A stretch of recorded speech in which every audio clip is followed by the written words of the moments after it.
It's another very interesting time tumekutana tena. Baadhi yenu mnaweza mkawa mnanifahamu, lakini baadhi yenu mnaweza mkawa mnifahamu. My name is Dr. Mlelwa, the founder wa Dr. Mlelwa Lectures, tukiwa pamoja na Engineer Node ambaye anafundisha physics and advanced math pamoja na BAM. Mimi nafundisha chemistry and biology. Leo nataka nikuelezee kuhusu organization ya somo la advanced chemistry, lakini pia siku nyingine nitakuja na organization ya somo la advanced biology na vile ambavyo masomo haya yanaweza yakatusaidia au tunaweza tukawa na msaada kwa namna moja au nyingine ya kujua masomo haya yana uzito gani na yana advantage gani kwa yule ambaye anakuwa anasoma. Now, leo nitaanza na organization ya somo la advanced chemistry. So kodi yake ni 132 katika mtihani wa NECTA, na hichi kitabu hapa ambacho nimekifungua ni examination format ya NECTA iliyotolewa mwaka 2019. Kwa hiyo ni format mpya ya mtihani iliyotolewa mwaka 2019, na hivi ndivyo ambavyo unavyosoma chemistry unatakiwa vitu hivi unavitanguliza na kuvijua mwanzoni kabisa. Kwa hiyo by introduction, this examination format is a revised version of the 2015 format issued by the National Examination Council of Tanzania, which is NECTA. So it's based on the 2010 syllabus, the 2010 syllabus for advanced level of secondary education. The revised format emphasizes on the competence-based assessment. Remember this, the examination formats now, they are competence-based. So, usitegemee sana kuwa ni mtu ambaye utakuwa na cram vitu. You need to understand, because we'll measure the level of competence by measuring the understanding of a student. So, it emphasizes on the competence-based assessment that measures higher order thinking skills. Uwezo mkubwa wa kufikiri. However, there are no changes made in the examination content. Examination content, yani manake syllabus ni ile ile, ila tu utofauti maybe in the number of questions na marks ambazo topic moja moja tutakachukua.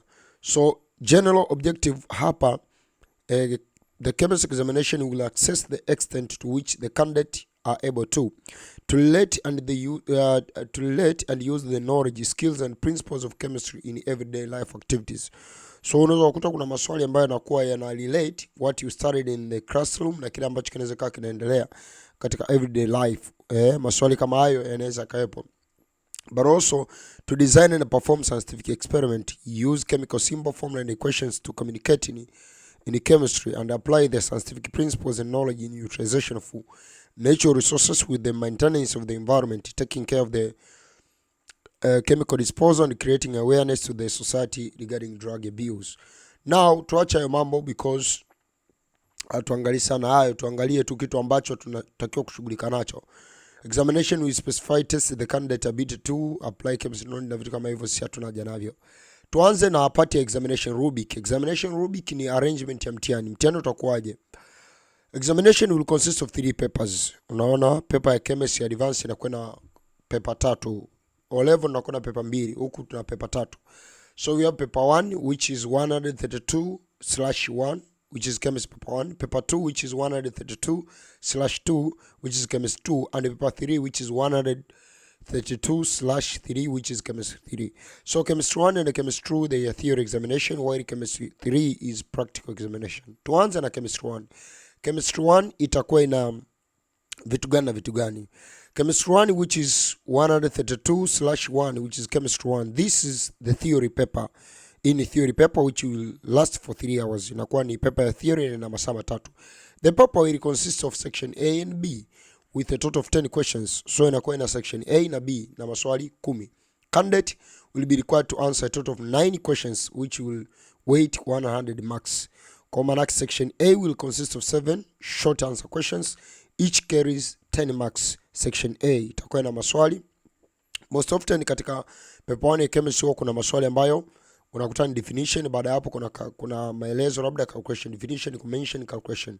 That's what they call the short answer questions in chemistry. So section A will consist of 7 short answer questions, each carry 10 marks. Candidate will be required to answer all the questions.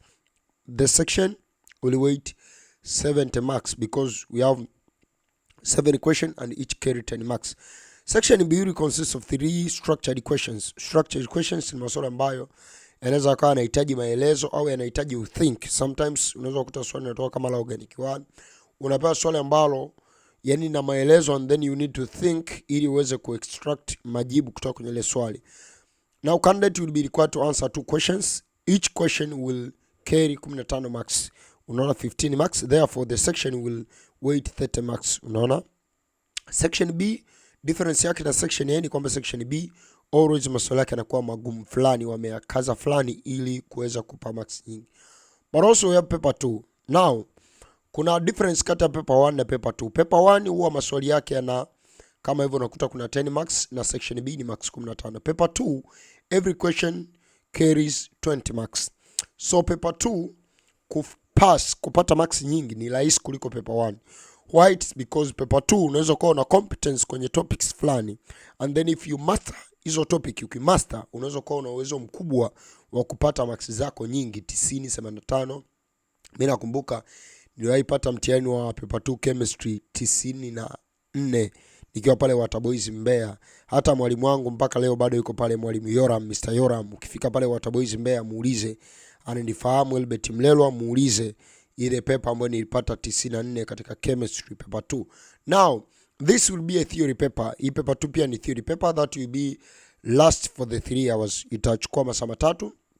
The paper will consist of 6 questions, 6 short answer questions. Utofauti ni kwamba previous format ya zamani ilikuwa na maswali 9. So maswali 9 una choose matano na yaacha manne. Format ya sasa hivi wamebana, wameweka maswali 6. Na almost topic zilizoko katika paper 2 ya chemistry ni topic 6 hizo. So almost kila topic inakuwa na swali moja. That means lazima utafute competence kwenye hizo topics ili kwamba yale maswali matano utakayojibu upate marks nyingi. Wakati wa format ya zamani kulikuwa kuna chance ya kuacha maswali mengi. That means hata kama mtu alikuwa hana competence, anaweza akaacha swali let's say la organic 2, akaacha swali la inorganic, akajibu maswali machache and still akapasa. Now each question will carry 20 marks and candidate will be required to answer a total of 5 questions which will weight 100 marks. So hapa na maswali 6, unachagua mangapi? Matano. You just leave 1 question.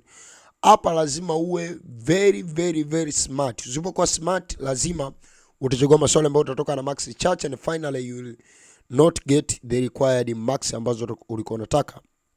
Now we have also chemistry paper 3. This will be an actual practical paper ambayo unaenda kufanya lab.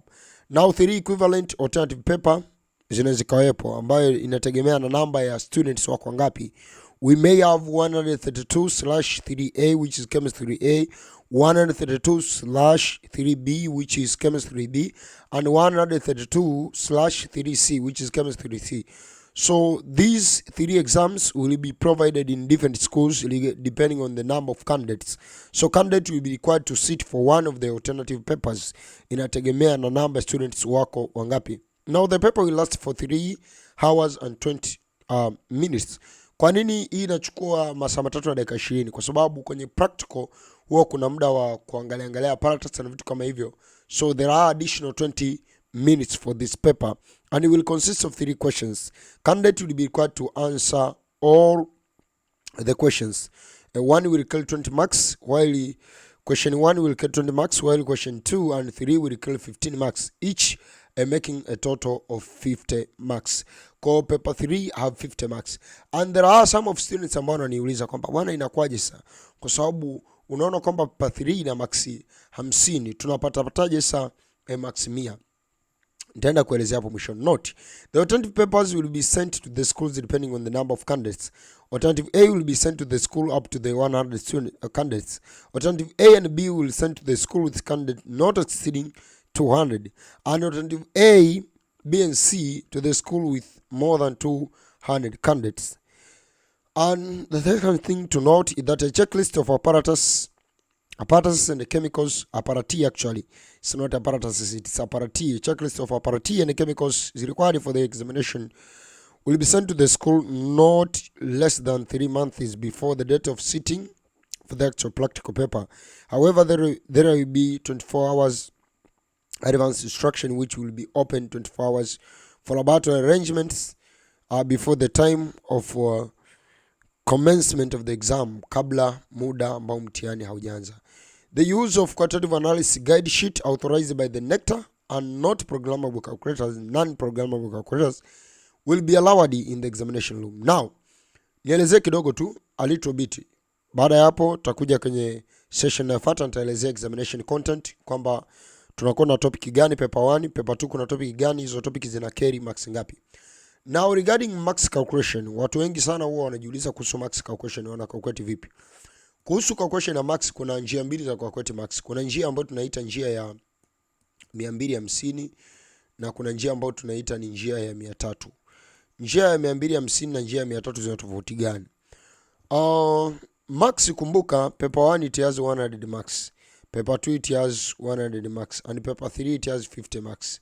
So njia ya 250 wanajumlisha hizo zote, wanajumlisha kwa 250, and then wakishajumlisha kwa 250 wanagawa kwa 100. So wanagawa kwa 100 hapa.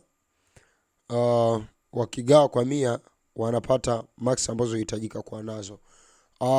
Let's say kwa mfano 100 jumlisha 100 mtu awe amepata zote, wanagawa kwa, so 250 no, hawagawi kwa 100. Wanachukua marks unazopata wewe, let's say umepata katika 250 umepata 220, wanagawanya kwa 250, then wanazidisha mara 100. So marks ulizopata wewe ndo zinakaa hapa juu, zinakuwa numerator, hii 250 inakuwa denominator. Na kwenye 300 inakuwa ni hivyo. The difference tu ni kwamba kwenye 300 they take practical which is 50, they times 2. And this method favors a student ambaye atakuwa amefanya vizuri practical. So they times 2, you get 100. So they take 100, they get 300.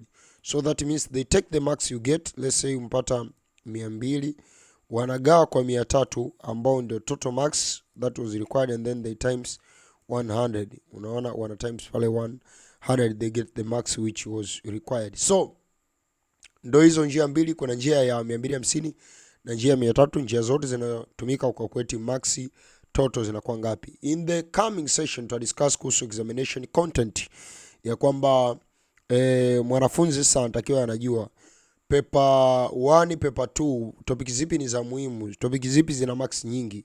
Hiyo tutaanza kudiscuss kwenye kipindi kijacho. Thank you and later wish you nice studies.